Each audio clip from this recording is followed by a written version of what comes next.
लेकिन अफसोस की बात है, आज इंसाफ की बात करने वाले, आज मजलूमों के साथ खड़े रहने वालों का एक काम सिर्फ बचा है कि ईद कब होगी, बकरीद कब होगी, एक ऐलान बचा है। दूसरी कोई जिम्मेदारी नहीं है। पूरे उत्तर प्रदेश में मुसलमानों की मॉब लिंचिंग पर, इस लखनऊ की सरजमीन पर बैठे हुए हमारे बड़े, हमारे अकाबिरीन, हमारे लीडरान, आप बता दो कभी एक प्रेस कॉन्फ्रेंस करके इस बात को कहा हो कि जो हो रहा है सूबे के अंदर ये गलत हो रहा है, ये नाइंसाफियों का खात्मा होना चाहिए। क्या किसी ने आवाज उठाई? नहीं उठाई। अगर इस देश में, इस प्रदेश में किसी ने आवाज उठाई तो उस लीडर का नाम बैरिस्टर असदुद्दीन ओवैसी, उस पार्टी का नाम मजलिस इत्तेहादुल मुस्लिमीन है। इस बात से कोई इनकार नहीं कर सकता। हमारे पास ताकत नहीं है, बावजूद उसके जो ताकत अल्लाह सुब्हानहू तआला ने हमें दिया है, गाजियाबाद से लेकर के गाजीपुर तक अगर कोई जुल्म, ज्यादती, अत्याचार, अन्याय, नाइंसाफी होती है तो मजलिस इत्तेहादुल मुस्लिमीन का नुमाइंदा वहां जाकर के खड़ा होकर के अपना विरोध दर्ज कराता है और उस मजलूम के सरों पर हाथ रखता है। चाहे वो ताजा मामला अलीगढ़ का रहा हो, चाहे 2015 का मामला आपके अखलाक का रहा हो, चाहे हापुड़ में पिलखुआ का कासिम का रहा हो, चाहे उन्नाव के अंदर सब्जी बेचने वाले फैसल का रहा हो, अगर किसी के दरवाजे पर सरों पर हाथ रखने के लिए कोई गया तो उस पार्टी का नाम मजलिस इत्तेहादुल मुस्लिमीन था। मुझे बहुत सारे लोगों ने कहा कि शौकत साहब,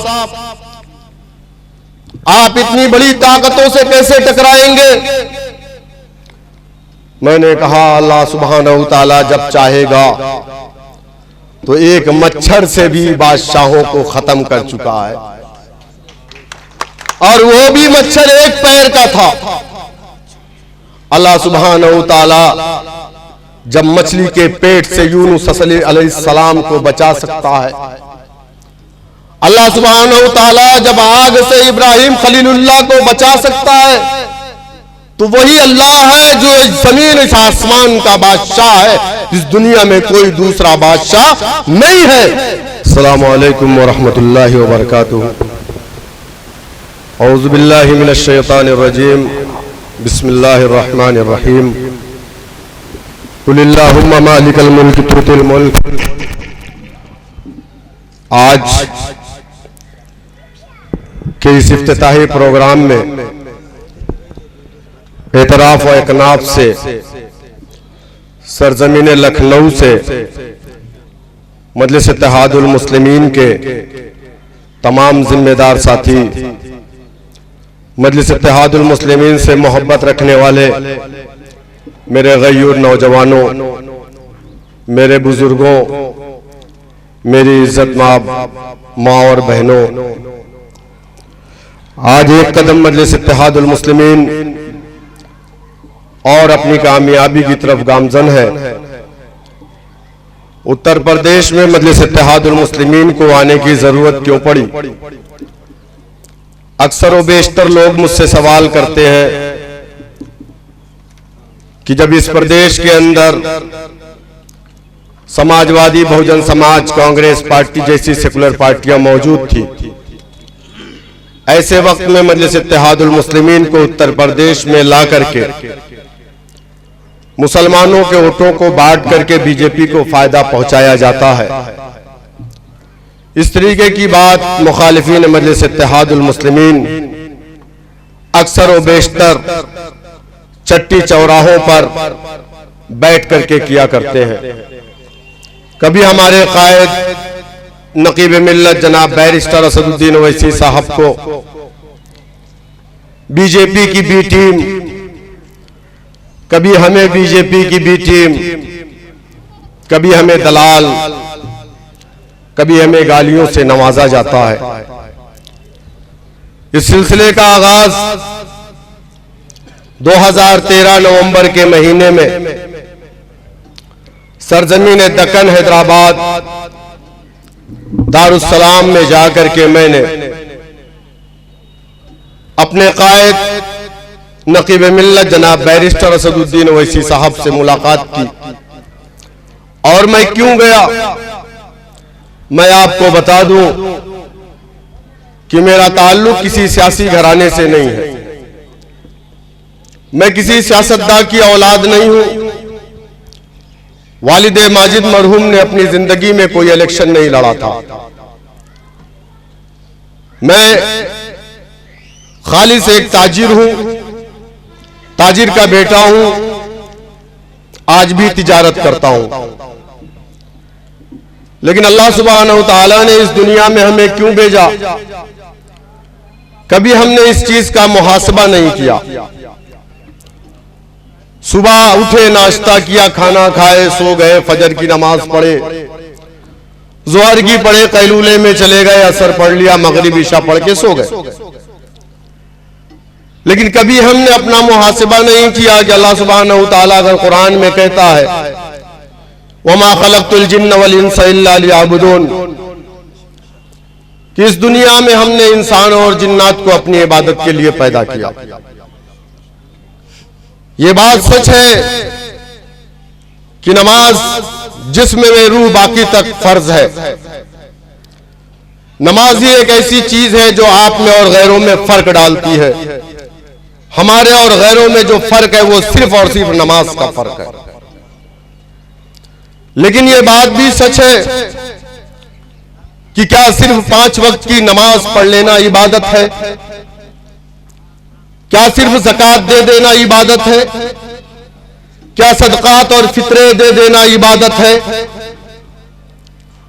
क्या ये बात सच नहीं है कि अगर हमारा पड़ोसी जिसके साथ नाइंसाफियां हो रही हो, जो मजलूम है, जो जुल्म का शिकार है, जो भूखा है, जो प्यासा है, जिसके पास 2 वक्त की रोटी नहीं है, अगर वो हमारा पड़ोसी भूखा और प्यासा सो रहा है और हमने अपने घरों में अच्छे खाने पका करके खा के सो गए, क्या ये सच नहीं है कि हमारी नमाज जाया हो गई, हमारी ज़कात जाया हो गई?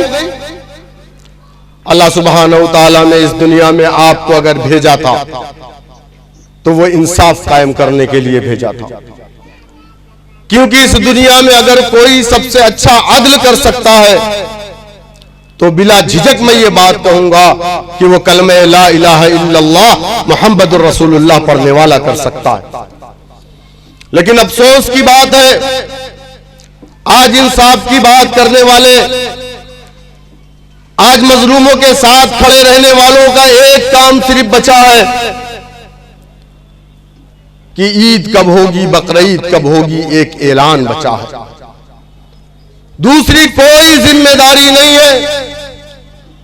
पूरे उत्तर प्रदेश में मुसलमानों की मॉब लिंचिंग पर, इस लखनऊ की सरजमीन पर बैठे हुए हमारे बड़े, हमारे अकाबिरीन, हमारे लीडरान, आप बता दो कभी एक प्रेस कॉन्फ्रेंस करके इस बात को कहा हो कि जो हो रहा है सूबे के अंदर ये गलत हो रहा है, ये नाइंसाफियों का खात्मा होना चाहिए? क्या किसी ने आवाज उठाई? नहीं उठाई। अगर इस देश में, इस प्रदेश में किसी ने आवाज उठाई तो उस लीडर का नाम बैरिस्टर असदुद्दीन ओवैसी, उस पार्टी का नाम मजलिस इत्तेहादुल मुस्लिमीन है। इस बात से कोई इनकार नहीं कर सकता। हमारे पास ताकत नहीं है, बावजूद उसके जो ताकत अल्लाह सुब्हानहू तआला ने हमें दिया है, गाजियाबाद से लेकर के गाजीपुर तक अगर कोई जुल्म, ज्यादती, अत्याचार, अन्याय, नाइंसाफी होती है तो मजलिस इत्तेहादुल मुस्लिमीन का नुमाइंदा वहां जाकर के खड़ा होकर के अपना विरोध दर्ज कराता है और उस मजलूम के सरों पर हाथ रखता है।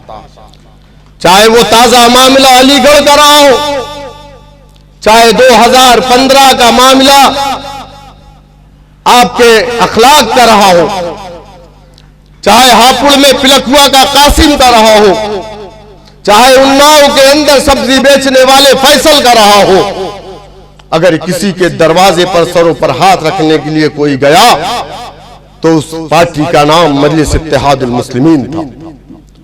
मुझे बहुत सारे लोगों ने कहा कि शौकत साहब, आप इतनी बड़ी ताकतों से कैसे टकराएंगे? मैंने कहा अल्लाह सुब्हानहू तआला जब चाहेगा तो एक मच्छर से भी बादशाहों को खत्म कर चुका है,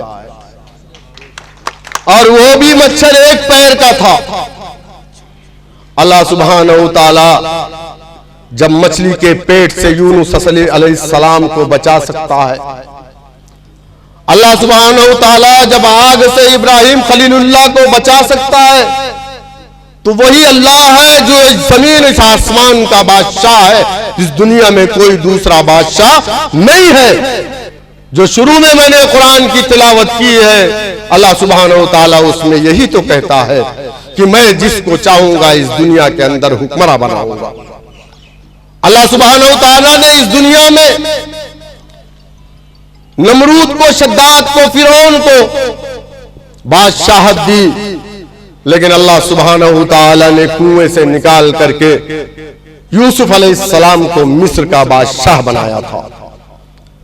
हमारा काम कोशिशें करना, जिद्दोजहद करना, बाकी का काम अल्लाह सुब्हानहू तआला का है।